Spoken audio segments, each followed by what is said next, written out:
గురుగారు, కర్కాటక రాశి వారికి ఈ వారం ఏ విధంగా ఉండబోతోంది? కర్కాటక రాశి వారికి 2 గ్రహాలు యోగిస్తున్నాయి. లాభంలో కుజుడు, ద్వితీయంలో శుక్రుడు. ఆత్మవిశ్వాసంతో పనులు మొదలు పెట్టాలి. ప్రారంభించిన పనిని మధ్యలో ఆపద్దు. ఎప్పటి పనులు అప్పుడే పూర్తి చేయడం ద్వారా విజయం సిద్ధిస్తుంది.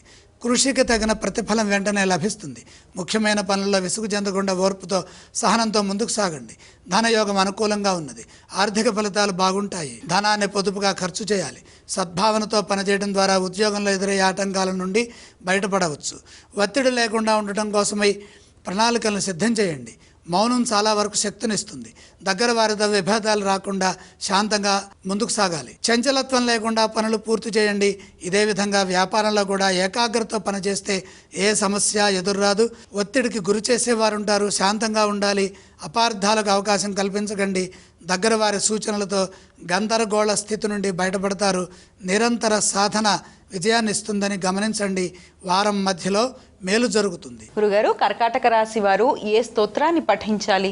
కర్కాటక రాశి వారు తప్పనిసరిగా నవగ్రహ ధ్యానం చేయాలి. గురుగారు, ఈ రాశి వారు ఏ ఆలయాలను సందర్శిస్తే శుభ ఫలితాలుంటాయి? నవగ్రహాలను దర్శించాలి. ఈ రాశి వారు ఏవి దానం చేస్తే చక్కటి ఫలితాలుంటాయి? నవధాన్యం నవగ్రహ పాదాల దగ్గర నుంచి నమస్కరించండి.